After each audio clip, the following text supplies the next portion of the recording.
Some TDY, temporary duty assignments, can be fun and exciting. But this was not. It was 30 days of almost round-the-clock hard work. Every year, the U.S. Army participates in the Rapid Deployment Exercise. Several units from across the Army are selected to participate and are airlifted with all their equipment to Germany, where they participate in a month-long exercise with their NATO counterparts. My name is Fred Sadler. At the time, I was a relatively new captain in the U.S. Army and was working in the Operations Division stationed at Fort Hood, Texas. This deployment came at the worst possible time for me to be anywhere other than home with my wife because she was pregnant and the baby was due sometime during this deployment. I tried to get out of the service, but the Army would not accept that decision. Lydia and I were married for almost 6 years. Most of them were good. The bad ones happened when I had to go away on a business trip and she stayed home. Lydia and I were not lovers or lifelong friends. We met at the DMV one day when I was registering my car. She was renewing her license. We sat next to each other and waited for our numbers to be called and started chatting. One thing led to another, and pretty soon we exchanged phone numbers. A week later we had our first date, and a month after that we had our first night together. Lydia wasn't an enthusiastic beauty, but she had a classic look that made my insides turn upside down. She could just look at me and my heart would melt. Her body was classic too. Most men look at any woman with a beautiful body, and I watched men and women stare at her as she walked by. At first I felt proud watching them stare at her, but eventually it got tiresome. I began to think of them as leeches, thinking of her only as a sexual object. I realized that was something I had to accept. Lydia, on the other hand, took it all calmly. "Let them look, honey," she said. "It's no big deal. As they say, it's okay to look, but it's better not to touch." You bet they better not touch each other, I thought every time she said that. She worked very hard to make her body look the way it does now. I was helping her. We spent 3 nights a week at the gym, running in the park, hiking. We even watched our diet. I'd forgotten the last time I'd eaten red meat. Watching her get dressed, or better yet, undressed, was always fascinating to me. Every time she carelessly threw off her clothes, exposing some of her bare skin, my heart raced, and I never got tired of it. When the deployment began, I heard my commanding officer say, "I give you a personal guarantee that I will do everything in my power to get you home before the baby is born." And he did. He arranged for me to be on the first plane back to the States at the end of the exercise. I packed my things and was about to get on a plane. I called Lydia, who told me that she thought she was going to be hospitalized in the next couple of days. "Then the timing must be perfect because I'm on my way home," I told her.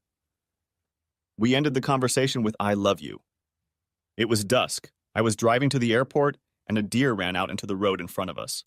My driver swerved to avoid it, and the next thing I knew, I woke up in a military hospital in Frankfurt. My right arm, right leg, 3 ribs on my side were broken, and my right lung had collapsed. I was so stupefied that I did not realize who or where I was. As I began to clear up a little, I started asking questions. "How long have I been here?" I asked my nurse. 5 days. "Is my wife here?" "No, sir." "Where is she?" "She wasn't here, sir, but your commander notified her just after you arrived, so she knows what happened." "Where's my phone?" "She found it among my personal belongings, and I called Lydia." "Are you okay?" were her first words. "Don't mind me. How are you and the baby?" She began to cry. "We lost the baby, Fred." "I'm so sorry." I was too stunned to speak. Finally, I asked, "Are you okay?" "I think so, yes. I'm home, but they don't want me traveling or I'd be with you." "What's wrong?" I asked. "No one knows for sure. Everything seemed to be fine until I heard one of the nurses say, 'Oh,' and then everyone got excited. I still don't understand anything, but they tried to explain that it was something with the umbilical cord." "Are you sure you're okay?" I asked. There was a long silence as we both struggled with our thoughts and emotions. "Physically, I'm fine, but emotionally, I'm a mess." "When are you coming home?" "I don't know. They didn't give me any ideas." "Do you want me to try to come over?" No. Stay there and take care of yourself." 2 weeks later, I was flown home on a medevac airplane. Lydia met me and traveled with me to Fort Hood Hospital. She was still an emotional wreck, but our time together seemed to help us both. I asked her if she had named the baby. Yes, I named her Hope. At those words, we both cried. I was in the hospital for another 2 weeks before I was discharged on limited duty. Limited duty usually meant that you didn't have to go into the field and train. This would be very difficult because my arm and leg were still in casts. It took a few more weeks before they were taken off. Time passed and everything was going smoothly in both our marriage and my career. 2 years after we lost a child, we were transferred to Heidelberg, Germany. We spent 3 years there, traveling all over Europe. There I was promoted to major. After 3 years, we were transferred to Fort Lewis, Washington. Being a major, we were given field grade officers' quarters. They were much nicer than company grade, and they had garages, not just carports. Company grade meant second lieutenant, first lieutenant, and captain. Field grade included majors and above. When we moved into the cabin in Lewis, all the things we took with us to Germany were sent back. We unpacked those boxes as well as the boxes we had stored and did not take with us. The boxes were stacked in each room. Lydia went to the officers' club to attend a pledge meeting. There she could meet other wives and make new friendships. While she was gone, I stayed in our cabin, unpacking and organizing things. Using a box cutter, I opened one of the many boxes and began to take things out of it. It was the box we had stored things in while we were in Germany. About halfway down was a small wooden box that I didn't remember seeing before. I placed it on top of the stack of boxes and opened it. My life changed forever. There was a small stack of envelopes with a pink ribbon around it. I pulled the ribbon away and picked up the top envelope. It was unsealed and I opened it. Inside was an official document labeled birth certificate.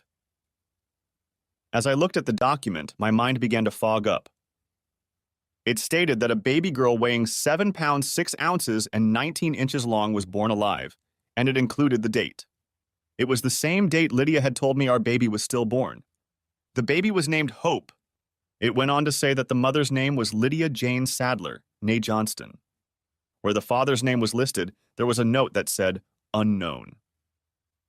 At the bottom of the certificate were 2 small inked footprints. Staggering, I literally fell on the couch and stared at the document for a long time. I left it on the couch, stood up, and walked over to the stack of envelopes. I picked up the next envelope. It too was unsealed. I pulled out a multi-page document. It was an adoption certificate. I read it several times. The gist of it was that a child named Hope, born to Lydia Sadler, had been given up for adoption and stripped of all parental rights. It went on to say that, since the identity of the biological father is unknown, his permission is not required. It also stated that the name and location of the foster family must remain confidential and absolutely no contact between the foster family and Mrs. Sadler was allowed. I looked through the rest of the packet and it was mostly letters from me. I was in total shock. This had to be the biggest lie in the history of lies. I couldn't stop asking questions.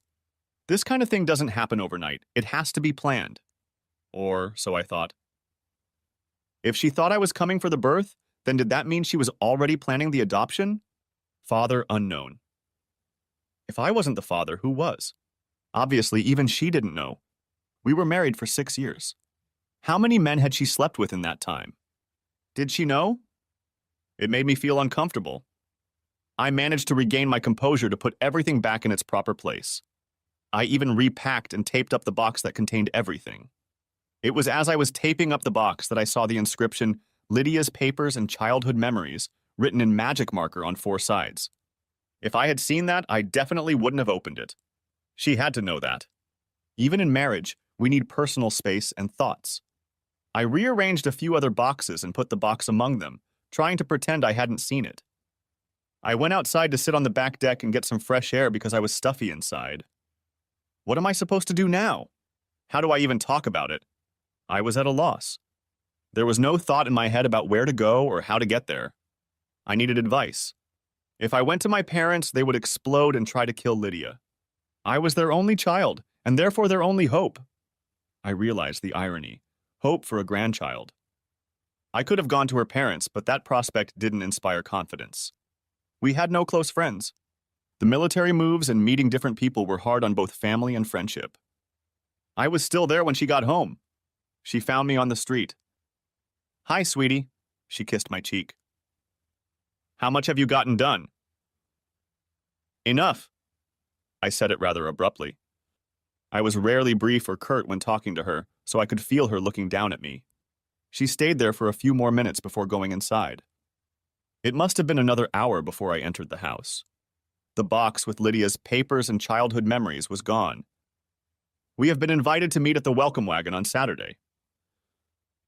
Good. The Simpsons from Heidelberg are here. Do you remember them? Not really.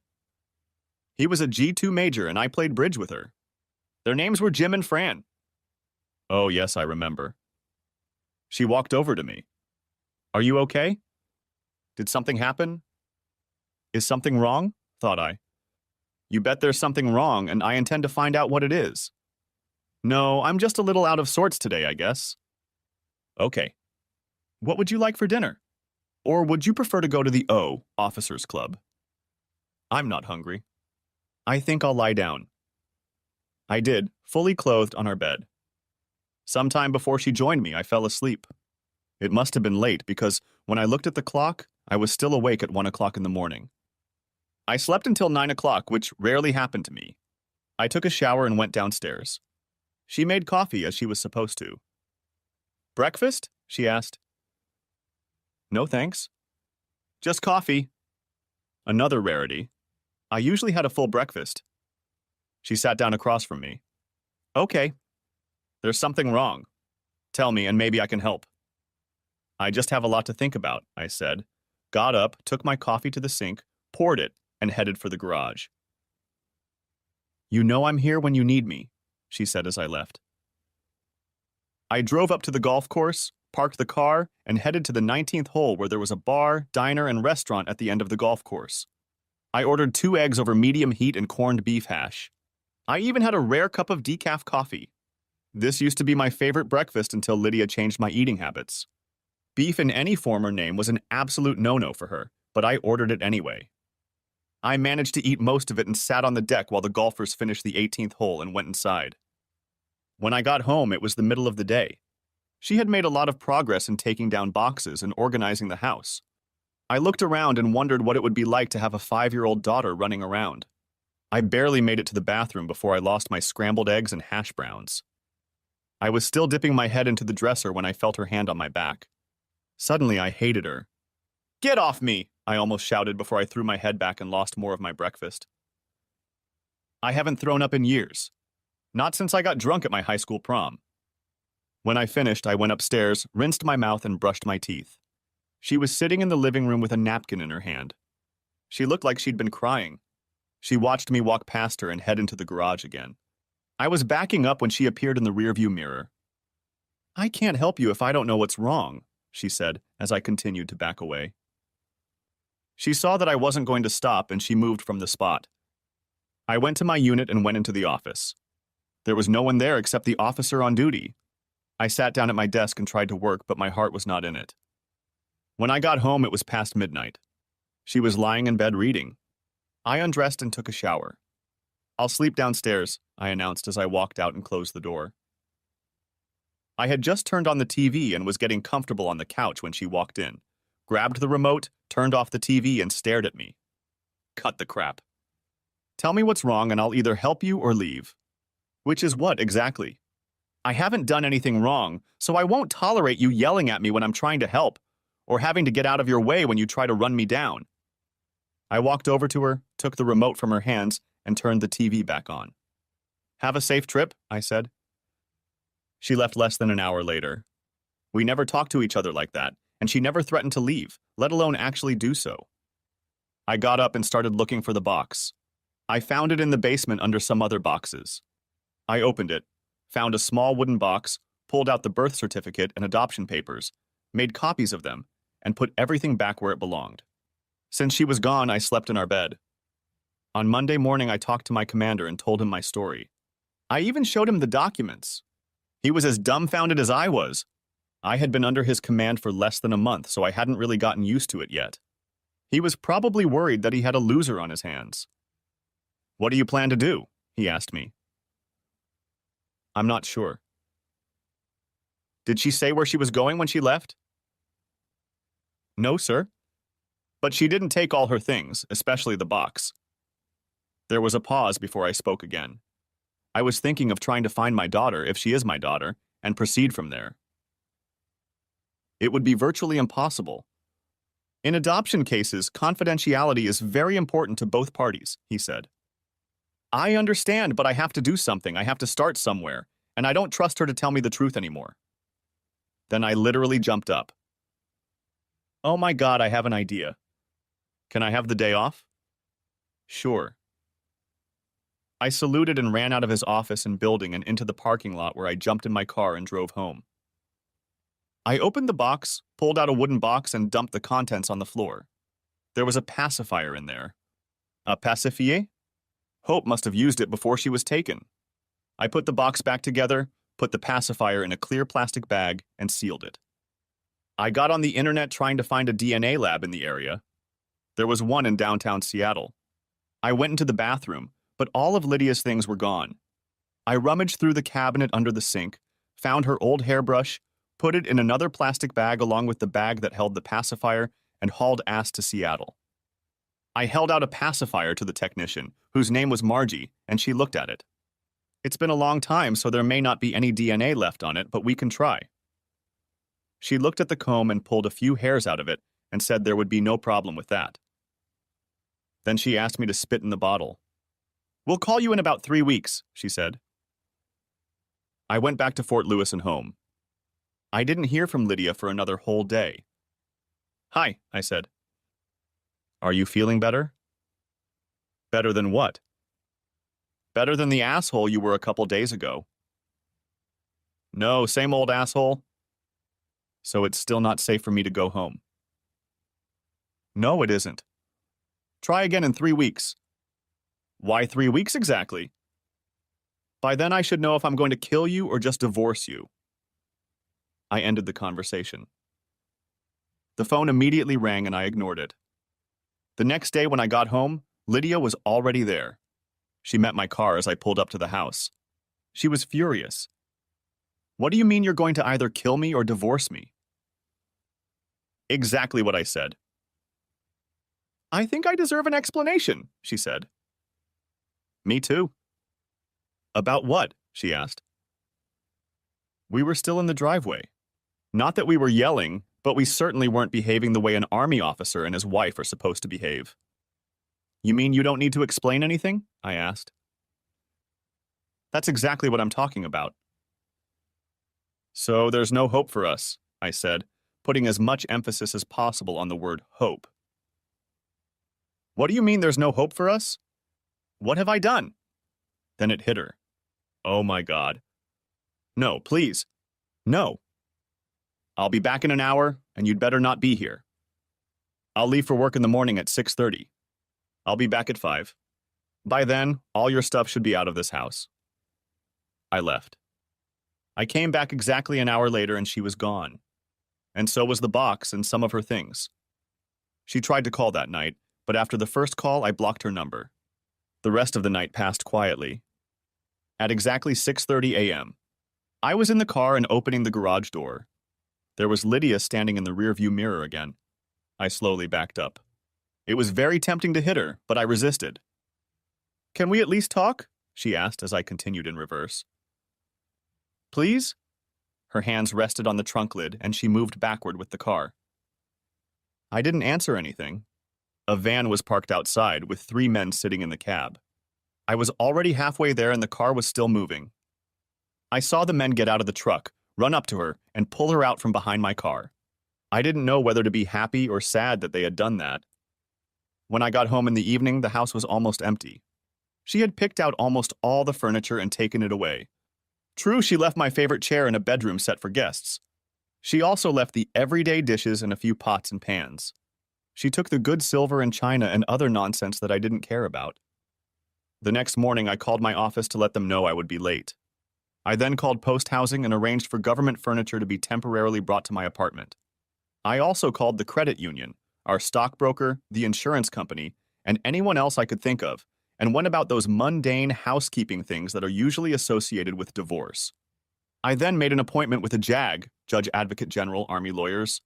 I knew they were not authorized to represent me in civilian court, but they could advise me. They confirmed what I suspected. She would get half. We lived in public housing, so we didn't own a house, but we had enough equity to buy one if we wanted to. Both our cars were paid off. We bought them in Germany much cheaper than we would have paid in the States for the same cars. I went to my office. My commanding officer talked to me for a while and told me to take whatever reasonable time I needed to get myself in shape and keep him informed of my progress or lack thereof. My life continued for a couple more weeks. I went to work, did my chores, mowed the lawn, washed and cleaned my car. One morning the phone rang. "Hello," I answered. "Is that Major Fred Sadler?" "It is." "Major Sadler, this is Margie from the DNA Analysis Center. A few weeks ago you gave us some samples to test." "Yes, it is." "Well, the results are in and you can come in and look at them." "Can't you just tell me now?" "No, sir, I can't. We can either mail them to the address you gave us or show them to you in person. We have no way to verify over the phone that you are who you say you are. We have to see identification. We can mail the results because, as you may recall, we asked you for ID when you were here, and we were able to verify your address. I'll be there as soon as I can." I walked through their door, introduced myself, and asked to get Margie. She came out and we shook hands. She asked to see my identification. "Come with me, please," she said. I followed her into a small room. She asked me to wait. She left and came back a couple minutes later. She handed me a pacifier and then spoke. "Sample A is yours. Sample B is from the hair you gave us, and Sample C is from the pacifier. We were able to determine that samples B and C are positively related. Sample A is not related to either B or C." "Thanks," I said, took the pacifier, put it in my pocket, took the papers and left. I got into my car. At least I didn't have a daughter calling some other man daddy, but someone else did. JAG was not authorized to recommend specific law firms or attorneys, but the JAG officer I spoke with was able to provide me with a list of approved attorneys and firms. The next day I started calling them. I made 6 appointments. At the 3rd appointment, I found my man. He was a retired JAG officer and hated cheating spouses, both wife and husband. I spent over an hour telling him my story. 45 years I've been practicing law, and this is the most diabolically unprincipled case of selfishness I've ever seen. She must have ice water in her veins where there should be blood. Too bad the courts here almost always side with the wife, regardless of the circumstances of the divorce. I can almost guarantee that they will side with your wife in this case as well. It's almost as if they feel they have to take the husband down, no matter how innocent he is. When I got home, it was late. There was a letter in the mailbox. It was from Lydia. "Fred? 3 weeks are up. Lydia." Short and to the point. The return address was her parents' address in Mechanicsburg, Pennsylvania. I called her. "Hi, Fred," she said. "I won't talk about it over the phone, and I'm certainly not flying to Pennsylvania, so I guess you'll have to come here." "If you mean Seattle, I'm already here. I sent a letter last week when I was there. I'll be at the house at 6:30. "Come over then," I told her. She hung up. I didn't make any special arrangements. No drinks, no cheese, no crackers, nothing. This was supposed to be a business meeting. I put the DNA documents and my copies of the birth certificate and adoption papers on the government-issued coffee table. She pulled up to the driveway at 6:20, but waited until exactly 6:30 to ring the bell. I was in no hurry to answer it. Opening the door, I invited her in and then indicated where she should sit. I sat on the couch. She sat in the uncomfortable straight-back chair across from me. I reached into my pocket and pulled out a pacifier and held it out to her. She grabbed it and held it to her breast. "Thank you," she said as if I'd given her $1 million. Then I handed her a copy of the DNA test results. "You already know I'm not the father, but this will confirm it." She reached for the results and took them with her left hand. The pacifier remained clutched in her right. "I take it you are sample A?" she asked. "Yes." Then I pushed the rest of the papers toward her without saying anything. She leaned forward, read the title on the top sheet, and tears welled up in her eyes. She set the DNA test results aside and picked up the dissolution of marriage application. She started to read it, But the tears were already flowing freely and falling onto the form, so she set it aside. She rummaged through her pockets looking for a napkin but couldn't find one. "Can I have a tissue?" she asked. "I don't have any." That was a lie, because there was a box on the nightstand by the couch where I was sitting. She saw them and just stared at me. I didn't move. "You're not making it easy for me, are you?" she asked.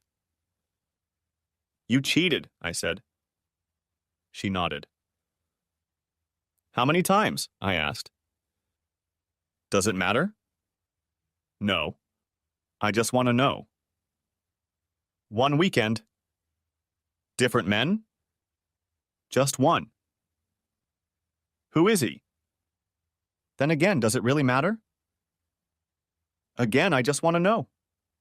"I think I deserve it." "I'm not going to tell you." "Do I know him?" "I'm not going to tell you." "So you'd rather protect him than try to save your marriage?" She picked up the divorce petition. "Our marriage is over anyway." "Why ruin it?" "Okay, but you have to tell me why you lied about your daughter being stillborn." It was a statement, not a question. "Yes, I owe you one." She stood up, pulled out a box of tissues and placed it in front of her. She took one and wiped her still wet eyes. She was still clutching her pacifier. "When I found out I was pregnant, I wasn't sure if it was your baby or his. I thought about getting an abortion, but I couldn't. Over time, I was able to reason that you can't know for sure if it's your baby or not. When we found out it was going to be a girl, I was even more sure you wouldn't know because there is a special bond between dad and daughter, and I was sure you and her would look alike. As the time of her birth approached, I started to get nervous. Maybe you would find out she wasn't yours. Then you went away on a business trip and my nerves calmed down a bit. I was glad you wouldn't be around when she was born. Then you told me you were flying home and I started to get nervous again. My emotions have been on a roller coaster. Maybe you'll know, maybe you won't. Maybe you'll be there when she's born, maybe you won't. I was nervous. Then she was there. Alive and perfect. She was placed on my chest and I looked at her and fell in love. She was beautiful. She had blonde hair and blue eyes. Blonde hair and blue eyes, she paused. Just like her father's. You have brown hair and brown eyes. No one in our families has blonde hair and blue eyes. I knew she wasn't yours. She was my daughter and you were my husband. I loved you both, but I knew I had to choose between you. I chose you. The hospital staff helped me when I told them I wanted to give her up for adoption. Within 24 hours, I had the papers in my hands. They asked who the baby's father was, and I said I didn't know. They said it would be easier that way, because if I knew who the father was, they would have to get his permission. I just breastfed her and held her in my arms. She was sucking on a pacifier when they brought me the papers to sign. At this point, she started crying again. They took her away from me so I could sign. I signed and reached out to take it back. The nurse said, "You can't take her back. She's not yours anymore." I reached for her anyway, but managed to grab the pacifier before they left with her. I never saw her again. The 2 pictures I managed to take with my phone, that pacifier and her birth certificate, are all I have of her. Now she was sobbing. "Lord, forgive me, I want my daughter back." I sat and watched her cry for a long time before I brought her a glass of water. "Thank you," she said. I sat back down. It took her a long time to calm down. I knew I had to tell you something, so I made up the lie that she was stillborn and her remains were cremated. When you came home, I couldn't believe you didn't ask to see the birth certificate, death certificate, or anything else. I still can't believe it. I trusted you, I said. I had no reason not to trust you. Besides, it was so traumatic that I saw no reason to add to our suffering by looking at those pieces of paper. She continued. Eventually, you and I got our lives back to normal and I was almost happy, but a part of me was missing. It still is, and it gets worse every year on her birthday. I always took the time to pull out her birth certificate, touch her little footprints, and hold her pacifier. There were times when I wanted to put it in my mouth to feel closer to her, but it had some of my dried breast milk on it, and I wanted to preserve it, so I didn't. At this point, she wanted to show it to me, but it was gone. They must have scraped it off at the DNA lab. Oh my God. It's gone. She groaned, then looked at me. It's gone. Her milk is gone. You bastard. You took her milk. She fell to her knees and literally curled up in a ball on the floor. She wouldn't stop howling. I picked her up and put her on the couch. I couldn't let her leave in that condition, so I covered her with a blanket and went to my bedroom, but not to bed. She remained there for several hours. At midnight, I heard the toilet flush. I went downstairs. She was sitting on the couch. Would you like some coffee? I asked. Yes, please. She sat down at the counter while I brewed her a cup. She took a sip. I guess I got a little cold feet, huh? Sort of. We sat in silence and drank coffee. More? I asked. Yes, please, she replied. Where are you staying? I asked, brewing 2 more cups. At the motel. You were there for more than 3 weeks? No. I was with my parents most of the time. Do they know the truth? No. I lied to them too. I told them that you and I were going through a difficult time and I needed to get away from you for a while. They paid for me to visit them. They think I came back to help sort out our difficulties. Where is your motel located? Just got off post. In fact, I should be there by now. She looked around, walked over to the coffee table, pulled a pen out of her purse, sat down, signed the divorce papers without reading them, and left. I put the coffee cups away and went upstairs to bed. When I woke up, it was the middle of Sunday morning. I spent the rest of the day thinking. I took the divorce papers to my attorney on Monday and he filed them. I went to the housing authority and told them I was moving out of the neighborhood and into an apartment out of town. 6 months later, I was divorced. Neither the court nor I had heard from Lydia. As a result, she got nothing but her car and everything else she took. A copy of the final judgment was mailed to her parents' address in Pennsylvania. I've been thinking a lot about who Lydia cheated with. She never told me who he was or how the affair started. It wasn't just that she cheated and got pregnant that made me angry. It was that she defended the bastard and wouldn't tell me who he was. The only thing she told me was that it only lasted 1 weekend. Fortunately, I was so busy at work that I didn't have time to think about anything else. I also didn't have time for a social life. There was one officer who worked with me that I became friends with and spent at least 1 night a week having dinner with him and his family. In my imagination, they were the perfect military family. Husband, wife, 2 kids, 2 cars, and a beautiful home. They had everything.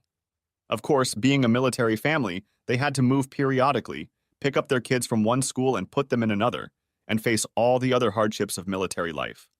Civilian families tend to grow up in the same neighborhood with the same friends over time. But there are exceptions. Families in some industries, such as oil, move as often or even more often than military families. Anyway, Major George and Marion Johnson seemed perfect, and I loved spending time with them and playing with their children. The son was 10 years old and the daughter was 8. I don't know what typical children are, but these 2 seemed quite well off, so I decided they were typical. George and I were talking one night after dinner. TDYs came up and we discussed their pros and cons.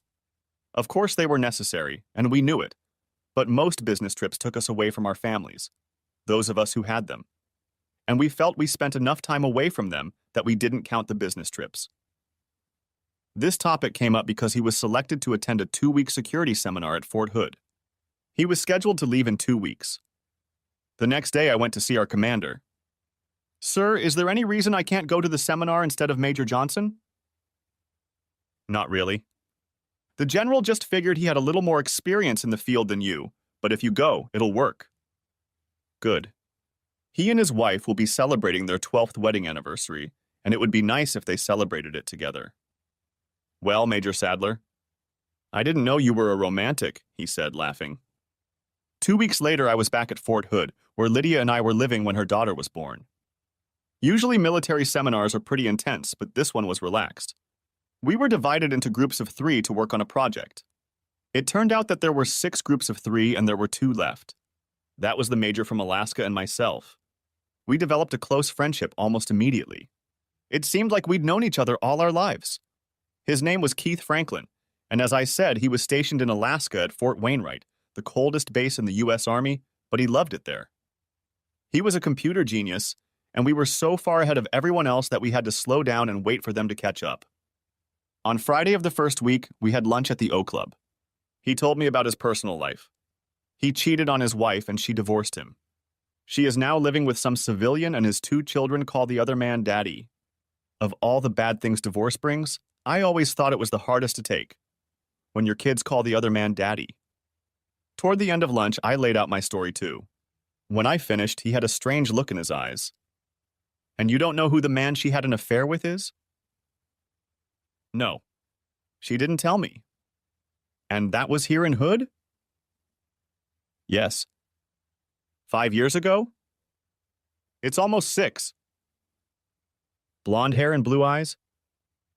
That's what she said. Come with me. We went to the Manpower Center. Everyone assigned to Fort Hood had to go through it. We walked right into the HR director's office. She saw us, stood up and went around her desk to give Keith a hug. She looked to be about 60 years old and had a sparkle in her eyes. I liked her, and I hadn't even talked to her yet. Aunt Lucy. This is Fred Sadler. Hi, Fred, she said, shaking my hand. Hello, Mrs. Healy's nameplate on her desk read. Mrs. Healy, I began. Call me Aunt Lucy. Everyone does. Aunt Lucy, began Keith. Do you remember the fair-haired, blue-eyed officer who may have been here about 6 years ago? She thought for a few seconds. No, but I don't always see everyone who passes through here. They all have to, but that doesn't mean I see them. She thought some more. Fred Sadler? You were here around that time, weren't you? I remember that name. Yes, my wife and I were here, I said. I looked at Kit, as if asking how she remembered that. Keith looked at me. Aunt Lucy has H. Sam, and she can remember just about anything she's read, seen, or been involved with. That includes people. She can remember everyone she's ever met. Sam? I asked. Yes, supreme autobiographical memory. It's a state of being. Or a curse, Aunt Lucy interrupted. Or a curse, Keith continued. Very few people have it. Aunt Lucy is Fort Hood's institutional memory, especially when it comes to personnel matters. Isn't that right, Aunt Lucy? Unfortunately. I looked at her, then at Keith, then back at her. You remember everything? Everything that happens to me personally. Jesus, I said. How do you have room for all this? We don't know. It's just always there. Does it have any downsides? I asked. Oh God, yes. I remember the good as well as the bad. It can cause depression if you allow yourself to do that. I can only imagine, I told her. Aunt Lucy, Keith interrupted again. Fred, he pointed at me. He's looking for someone who was here at the same time. The only thing he knows about him is that he was blonde with blue eyes. She laughed. That's it? No height, no weight, no rank, no assignment? Not even his initials? No, ma'am, I said. Calling me ma'am is a waste of good oxygen, Fred. I'm Aunt Lucy. Give me time to think and maybe ask around. Does it matter? Keith looked at me and I answered. Yes, Aunt Lucy. It's important. Oh, he was about the same age as me when I was here, if that helps. And he was in the Army. Officer or private? I suppose he was an officer if he was in the Army. So you don't even know if he was in the service? No, I don't. Or a civil servant? No, I'm sorry. I know it's not much to go on. She laughed. Yeah, there's just nothing to target. There can't be more than 2,000 blonde-haired, blue-eyed men I've encountered in the last few years, but I'll see if I can narrow down the time frame. She took both of our phone numbers. 2 days later, she called Keith. I've been thinking about the man you asked about. I don't remember any blonde-haired and blue-eyed soldiers, either officers or privates, who were about the right age, but I know 2 civilians who work for the Office of Postal Engineers. One has worked there for about 30 years, so he's probably too old. The other has been working there for about 10 years. He's in charge of new construction now, but he used to be the head of the plumbing department. His name is Kurt Weber. There are about 15 other blue-eyed blondes on post, but the ages don't fit, and I didn't bother trying to remember civilians living off base because I assumed that when Major Sadler was here, he didn't have time to make many civilian friends.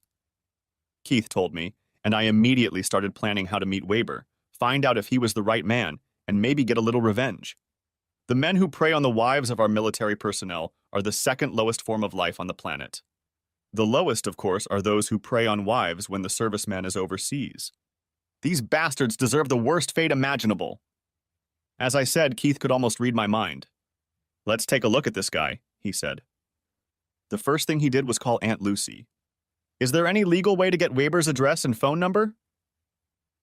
"Of course," she said. "I have a civilian directory in my desk." 30 seconds later, we had both pieces of information. "I love you, Aunt Lucy," Keith told her. We got into his rental car, and at 3:45 p.m., we waited outside the main office of the engineer's post office. We recognized him immediately when he came out of the building. He was a good-looking guy, and I hated him at first sight. He headed to his car, and we followed him to make sure he was on his way home. He did. We sat within sight of his house for a couple hours. He never came out, but someone we mistook for his wife was working in the flower bed in the yard, and 3 kids, all with blonde hair, were playing around it. "You don't have to stay here and do this," I told Keith. "Damn, this is fun. I'm sitting here wondering what we can do with this bastard." "I have some ideas." We compared notes. The next morning, I was sitting on the next street over from Weber's house in my rental car. I was hoping he was golfing or doing some homemade crafts, so maybe he was on his way to the local hardware or lumber store. I had been sitting there for almost 2 hours when I saw his car pull out of the garage and speed down the street. Thank God, I thought. I didn't feel like sitting here all day to see if he'd gone somewhere, but I was willing to do it if I had to. I followed him to the Home Depot. We parked and I followed him into the store. He was obviously known there because he talked to a few of the employees. There was a spot right in front of the door where there was a coffee urn. I knew enough about Home Depot to know that their regular contractor customers could treat themselves. Weber helped himself and stood sipping his drink while he chatted with one of the salesmen behind the counter. Watching Mr. Weber, I realized one thing. Not only did he have sex with my wife and make her pregnant, but he chewed gum with his mouth open. Other than spitting on the sidewalk, I couldn't think of anything more disgusting. The clerk Weber was chatting with had to go help a customer, so Weber took one last sip of coffee, spit the gum into a paper cup, and walked away, unwrapping another piece of gum. I walked over to the trash can, looked in it, and saw right on top of it a paper coffee cup with a pack of gum in it. I looked around, didn't see anyone, and took the cup. I got in the car and called Keith. I told him what I had. He laughed and told me to hurry back, that he might have something bigger by the time I got there. When I approached, he was literally jumping from place to place and waving some papers around. "You're not going to believe this," he said.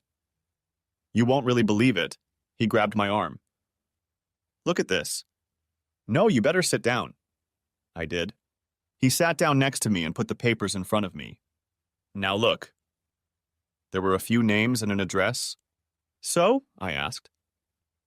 "So? So what?" "That's Hope's name, address, and her family's name. Her name is Sarah now. Sarah Randolph. I hacked into the files of an adoption agency. Those files are encrypted better than the nuclear missile launch codes carried by the President of the United States." Then he stopped and calmed down. "Well, I didn't personally hack their files, my brother did, but it's the same thing." I started to laugh. "That's great, Keith, but what exactly am I going to do with it?" "I have no idea, but you have them. Maybe we can blackmail someone?" "Oh, that's great. I can already see the headlines. 2 Army officers try to blackmail 6-year-old foster child." "That's a great one." He tossed the papers on the coffee table and leaned back in his chair. "Yes, I see where you're going with this." He got a little flustered again. "But we cracked their defenses." "That's something." "Yeah, that's something," I said, laughing.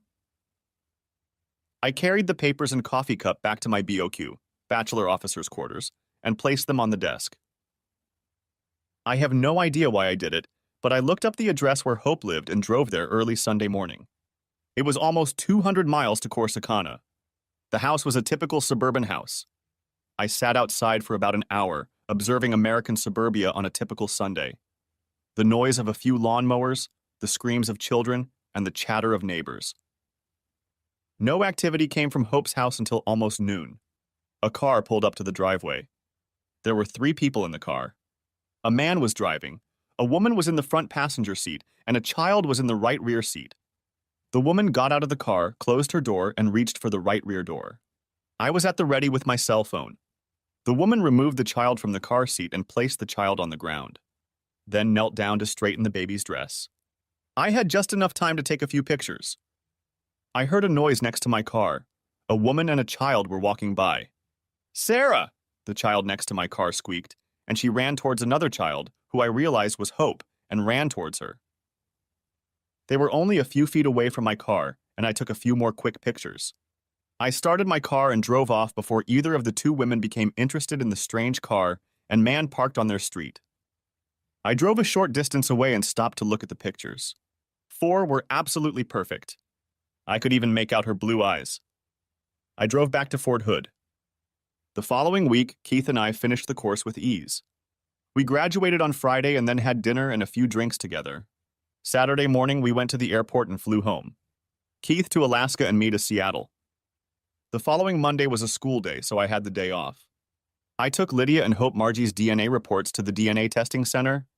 She didn't remember me until I reminded her about the pacifier. I gave her Lydia and Hope's DNA results and handed her a coffee cup with gum.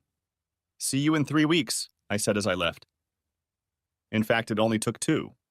This time she gave me the results over the phone. "It's a married couple, no doubt," she said. "Mother, father, and child?"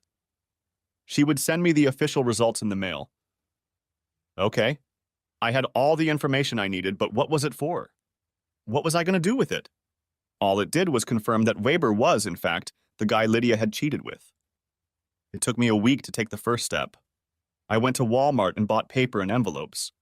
I also made copies of 2 photographs of Hope and the DNA reports belonging to Weber, Lydia, and Hope. On the DNA reports, I cut off anything that I could tell where the report came from. I put it all in an envelope. I made sure I had gloves on from the moment I opened the bag of paper and the box of envelopes, made copies of the photos and DNA reports. I even used self-adhesive stamps and water, not saliva, to seal the envelope. I made every effort to keep it untraceable. I addressed it to Mrs. Kurt Weber at their home address. I also included Lydia's name and her parents' address because I had no idea where she was. Then I drove to Seattle's main post office and dropped the letter in the mailbox. I had no idea what would happen in Killeen, Texas, home of Fort Hood and the Weber family, when the package arrived. I certainly hoped the package would go to Mrs. Weber and not Mr. Weber. However, I knew what I wanted. I wanted Mrs. Weber to castrate the bastard and then shove his balls down his throat. I felt sorry for the 3 children I saw, assuming they were his, and of course Mrs. Weber, but nothing was too bad for Weber himself. He must rot in hell. The news from Killeen was a little over a month old. I got a call from Aunt Lucy. "I'm going to ask you a question and I want an honest answer," she said. "I'll do my best." "Whatever you're doing isn't good enough. I need complete honesty.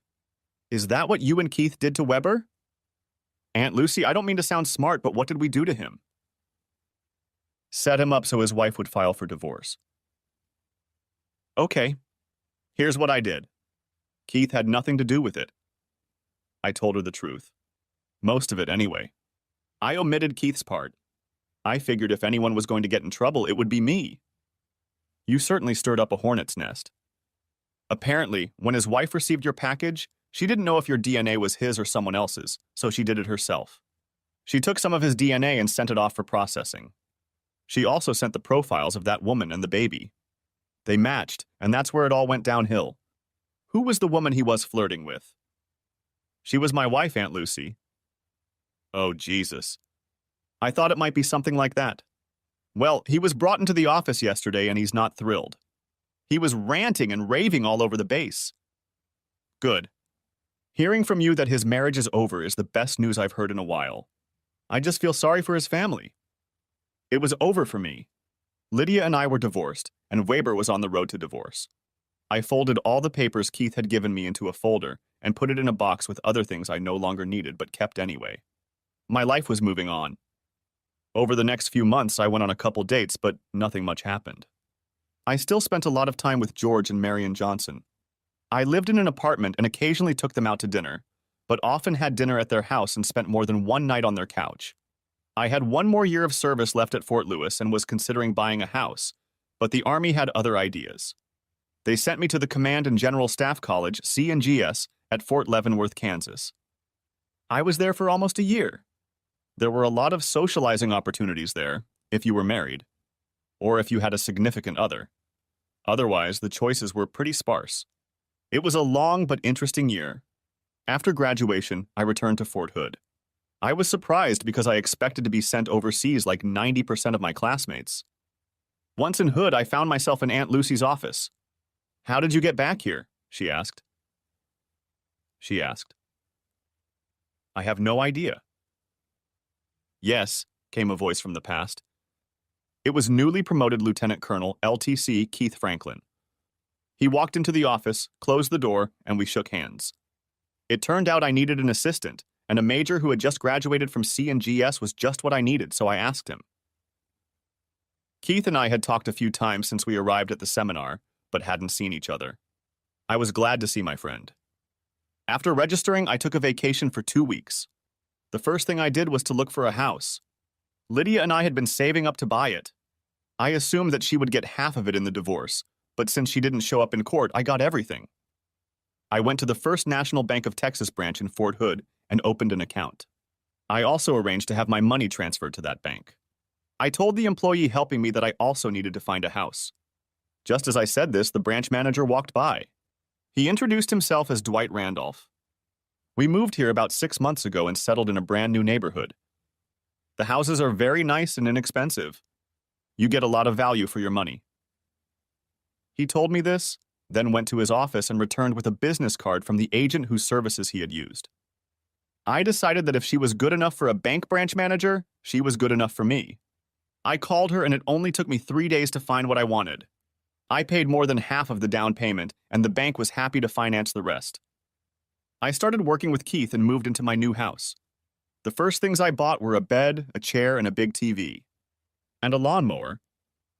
I was spending my first night in my new house. It was already dark outside, and I had no curtains or drapes. There weren't even enough sheets to cover the big front window. I had just opened a beer and was holding a slice of pepperoni pizza in my hand when the doorbell rang. I had long since gotten off the no red meat diet Lydia had kept me on. I opened the door and there stood a woman. "Hi, neighbor," she said. "My name is Samantha Randolph, but everyone calls me Sammy. We live in the neighborhood. We haven't lived here long ourselves, and I just wanted to say hello, introduce myself, and tell you that if you need anything, just ask. Is your wife here?" I smiled. "Fred Sadler." "No wife." "Divorced." I saw her frown. "But don't worry, I don't throw loud, wild parties or even soft, wild parties." She smiled. We chatted for a few more minutes before she left. The first week in my new home flew by. On Saturday morning, 3 women rang the doorbell and brought food. They also brought decorating ideas. They had seen my empty house with the lights on at night as I sat in it with nothing but a chair, TV, beer, and pizza. They decided it was time to help me. The ringleader was Sammy Randolph. A couple hours later, I had a slightly worn but nice leather couch, a dining table and chairs, and a small coffee table to keep the pizza off the floor. The ladies were about to leave when 3 small children came running in, chasing each other. One of the ladies, Ruth, grabbed 2 of them, and Sammy grabbed the third. "Calm down, Sarah." She knelt down beside the child and brushed her blonde hair away from her blue eyes. "This is our new neighbor, Major Sadler." "Hello," she said confidently. "My name is Sarah." I leaned over. "Hi, Sarah," I said, looking into her piercing blue eyes. "Blonde hair and blue eyes." I shook my head. "How old are you, Sarah?" "It'll be 7 soon." I stood up and we all said our goodbyes. As soon as they left, I went to the room that was to be my den, found the right box, opened it, and pulled out a folder. In it were the pictures I had taken. It was the same baby.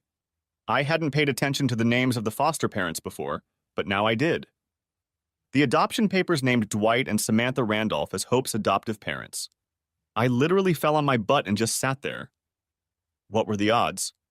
He was assistant manager of another bank branch in Corsicana, Texas, and then he was promoted and transferred to Killeen and Fort Hood. It was freaking weird.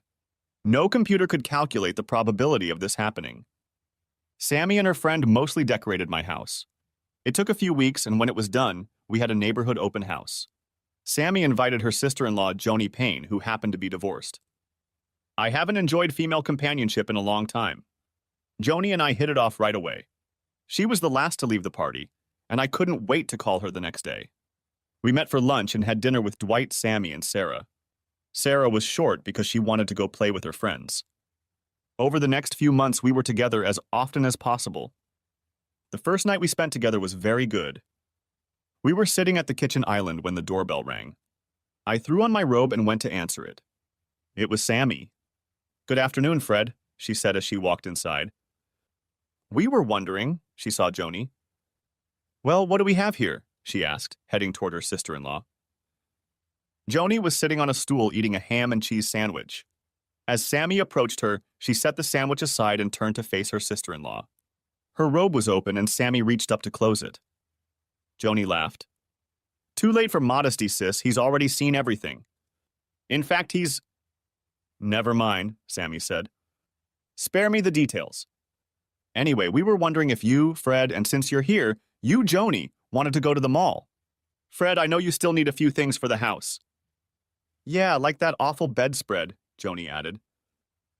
"What's wrong with the bedspread?" "I picked it out myself." "That's what's bad," said Joni, getting up and kissing Sammy on the cheek. I left the room and went upstairs to get dressed. When I came back, they were still discussing my bedspread. When they saw that I was dressed, they fell silent. "We'd love to go to the mall," I said. "If we can get Joni to get dressed." A few minutes later, she came downstairs in the clothes she had worn to dinner last night. "If this keeps up, I'll have to leave my clothes here. I can't go shopping in clothes like this." "You can today," I said, pushing her out of the house. Dwight was as surprised as Sammy to see his sister walking out of my house. "Don't ask," Sammy said. Dwight and I sat in the front, and the two women and Sarah sat in the back. Joni was reading a book to Sarah, who was already asleep when we arrived at the mall. When we got back in the evening, I drove Joni home. She invited me to have a nightcap and eat a piece of ass. I accepted her offer. The following weekend, Dwight and Sammy asked Joni to watch Sarah while the two of them went out to dinner. We were in the backyard watching Sarah in her sandbox. Without looking at Joni, I said, "She's a beautiful child, isn't she?" "Yes, she is." "Did you know she was adopted?" "Really?" "Yes. They've had her since she was born.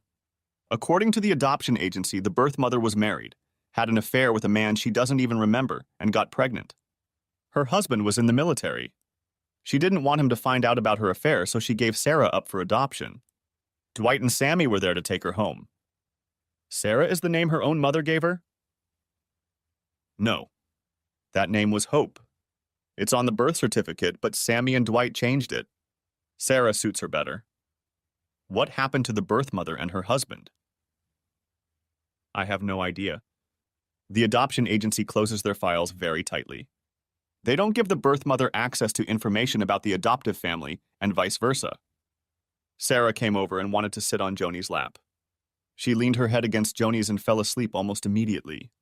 A few minutes later, Joni asked me to carry Sarah into the bedroom and put her to bed. It was my first time touching her and I felt very uncomfortable. I gladly laid her down. 7 months later, Joni moved in with me. A year after that, we were married. We had a very happy year until the Army intervened. We were told we were being sent to Germany for 3 years of service. We had 60 days to get there. One of the things the government does well is move people, and we were in the country with all of our possessions, including my car, within the allotted time. Germany is a beautiful country, and the area around Heidelberg is spectacular.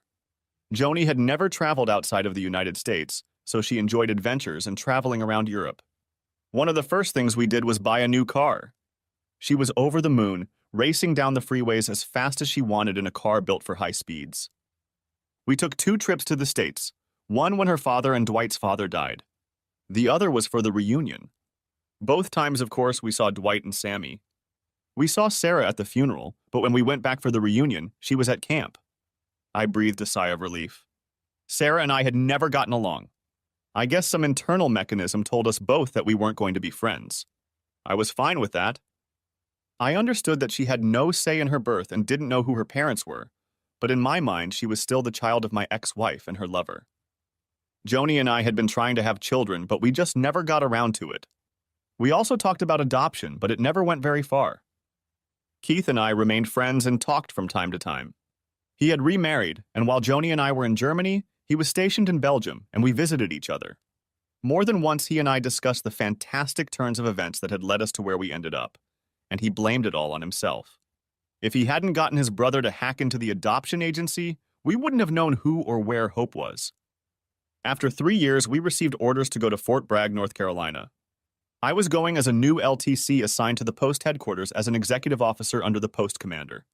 This was normally a position for a colonel, not a junior lieutenant colonel, but I didn't mind. In the military world, you don't look a gift horse in the mouth. Joni and I decided to live in government quarters while we served there. Our house in Killeen was rented out, and we decided to continue doing so. To help me get settled in, the staff organized a series of briefings with the various departments that support the post. One of the briefings was to be given by a postal engineer. Representatives from that department, as well as the postal engineer himself, were already in the conference room when I arrived.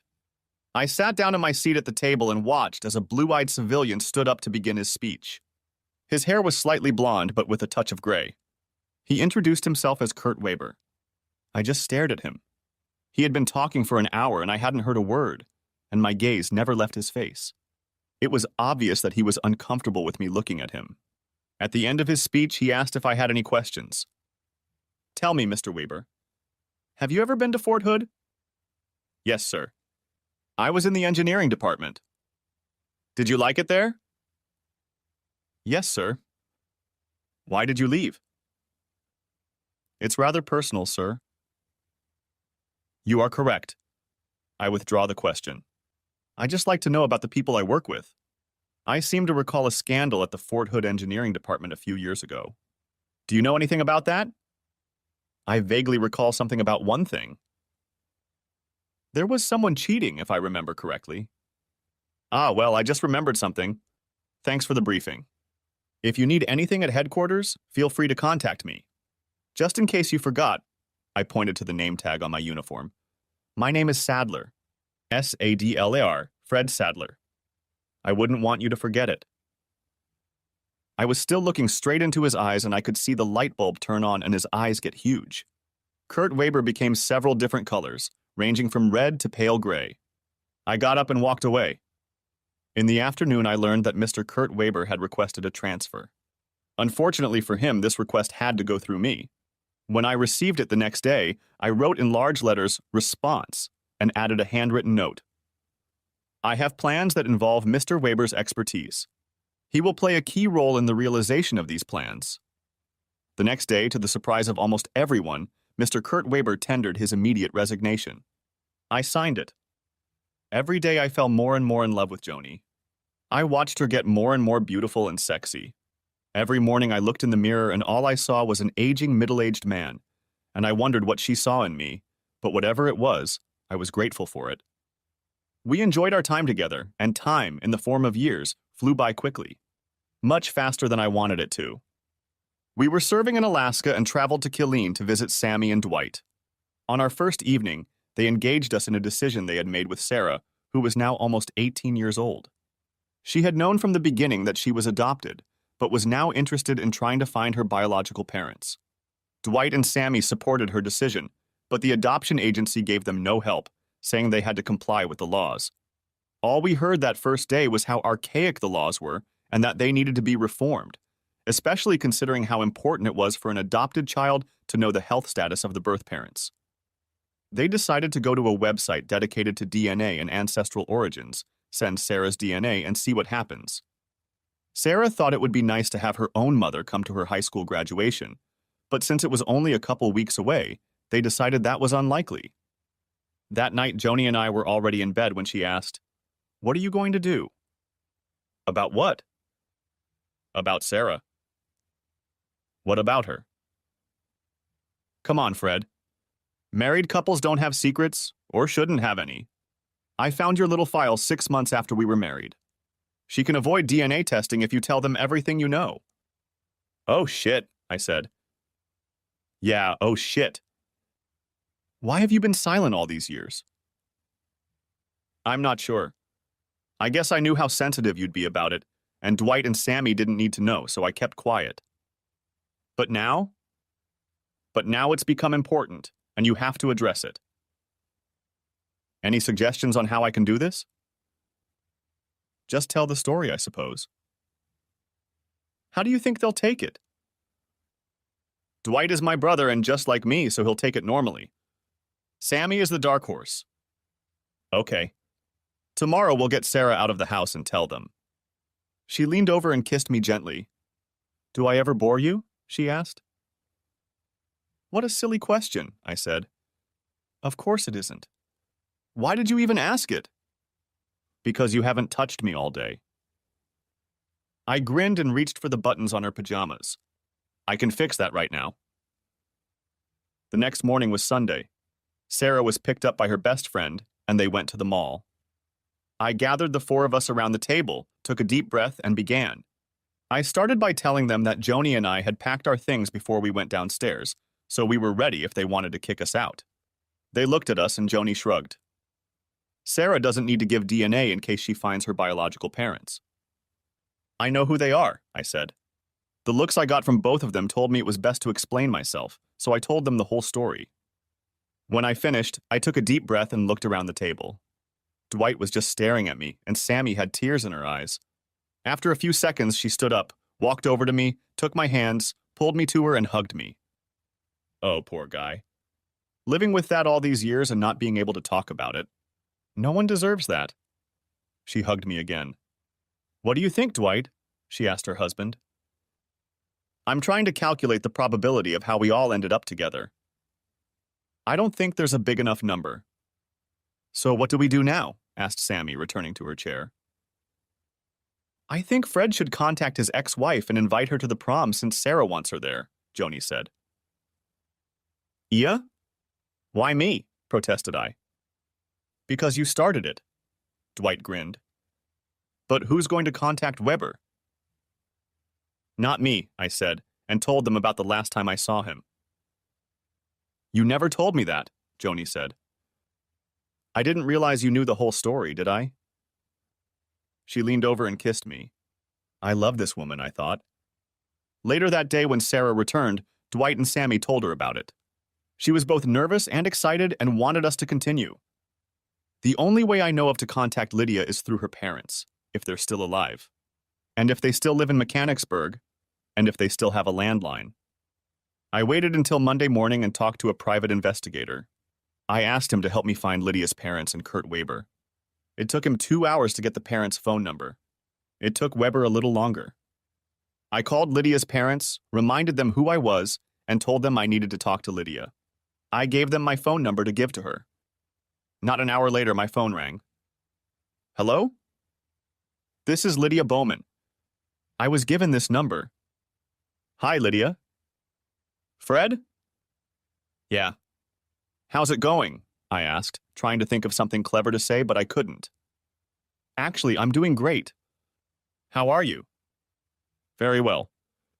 Lydia, I need to talk to you about something very important. Okay, go ahead. Not over the phone. Tell me where we can meet and we'll talk in person. Explain it to me. We haven't spoken in years, and suddenly, out of the blue, you have something so important that it needs to be discussed in person? That's it. I'm sorry, Fred. I'm not buying it. Okay, but remember I gave you a chance. A chance at what? Come on, Fred, what's the matter? Only in person, Lydia. Call me if you change your mind. Wait. Wait. Okay, goddammit. We live in Vegas. That's better. I'm flying out there tomorrow, and I'll call you when I land. You decide where you want to meet. The next day, we met in the lobby of the Bellagio Hotel. I guess she needed a lot of witnesses. Hi, Lydia. Hello, Fred. This is my husband, Roland. Roland Bowman. Hi, Roland. I turned my attention back to Lydia. I need to see you alone for 10 seconds. Anything you have to say, you can say in front of Roland. Whatever you say, but this is about the hope you had. She turned pale. Can we still talk? Yes. He knows about her. Okay. Let's sit down. We found as quiet a corner as we could, given where we were. I recommend something to drink. Wine will do. We agreed to a red and I ordered it. Let's wait while we get some poured into our glasses. I paid for the wine and we all took a sip. Her name is Sarah. She's graduating in 2 weeks and would like you to be there. Roland and I watched her pass out with a glass of wine in her hand without spilling a drop. Roland took the glass from her, set it down, and patted her cheeks until she regained consciousness. What did you say? I repeated it. Then I pulled out the picture of Sarah and showed it to Lydia.